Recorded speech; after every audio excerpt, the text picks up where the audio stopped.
Page 5 now, covered Oregon.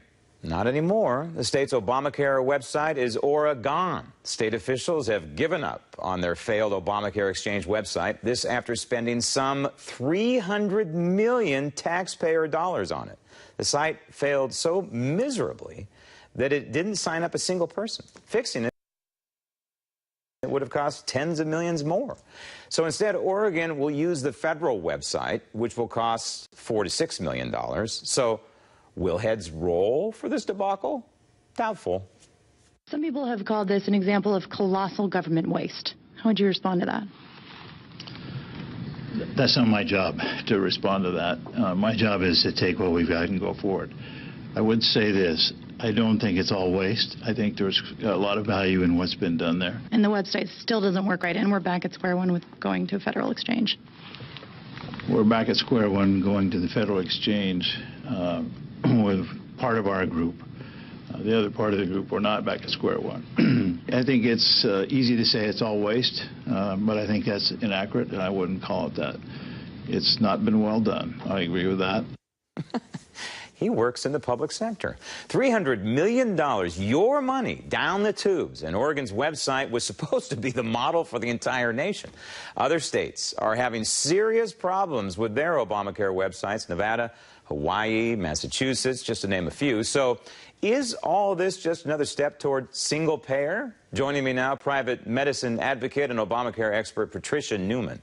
Patty, I hate to sound like a conspiracy nut, but it's just kind of fit the mold, right? I mean, you probably don't really, in a single payer system, you want everything funneling into the federal government anyway, right? Oh, absolutely. I think this is just getting us ready for the next wave of, portals that don't work. And it's unbelievable, the amount of millions of dollars of money that we work so hard to earn, and then they confiscate this money, and then they waste it. And it's amazing to hear the attitude of these public servants that don't realize or don't care of the magnitude of the damage. Right, and let's face it, in the private sector, if you went to some company and said, hey, build me a website that's an aggregator, and that's really all the Obamacare website is. It just pulls in information from the insurance companies, right?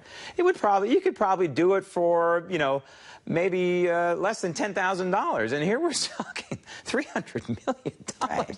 It's just incredible to me. But here's another incredible story, and I know that you think there's a correlation between the two. The VA hospital in Phoenix has been discovered some atrocities going on, true atrocities to our guys and girls who served in the military, and this kind of is a microcosm of what Obamacare is all about. That's right, and I think it's really important, while we should focus on the calamity of losing 40 veterans' lives because they couldn't get an appointment, you need to find out why that happened.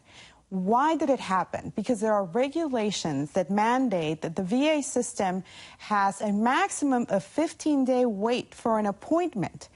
If, there's been rumors that the staff, and this was just a matter of the administrator wanting to get some kind of a bonus. I'm sorry, but that is not the real case. The real case is that they would have been audited and found that they were lacking in meeting the regulation of 15 days that was imposed by the government. Right, and so this administrator apparently then was trying to conceal the list of people waiting for a long period of time? Yeah, and what they were doing, because now you see, first they forced the software, right? The software requirements. So you have the staff putting in the information of people that are calling, and instead of taking a screenshot of the monitor, printing that paper so there would be no record on the computer that these people had called. So they wouldn't put them into the system until there were 15 days before the appointment was due. Why should we worry about this? Well, because guess what? Obamacare has similar regulations. They have already written into Obamacare regulations that mandate there's a reasonable amount of waiting time to see a physician or a provider. This is amazing that they would come up with regulations that they cannot meet. Because states like California, for example, that started already, they're the first ones, they're the progressives, let's try this, this new law and try the guinea pigs, our subjects, to see how this works. In 2010, they came up with a regulation saying physicians in California have to give an appointment, imagine this, an urgent care appointment within 48 hours. 96 hours if it required an appointment, 10 days to see a primary care physician. If you don't meet the number one, can you imagine having an emergency in 96 hours? You're going to shuffle everybody into the emergency room. But the VA has similar requirements in there. And when you kind of step back and you look at this whole picture, Patty, this seems to be just really kind of a function of itself. And that is the regulations. Right. All of these mandates that are being poured on, it's going to breed this kind of environment where people are trying to CYA, if you will. Well, they create these holes, and then they cover them with dirt from the previous hole that they dug themselves into. Right. Because it wouldn't happen if we wouldn't have these mandates. If we wouldn't have Obamacare, we wouldn't be putting ourselves in that position.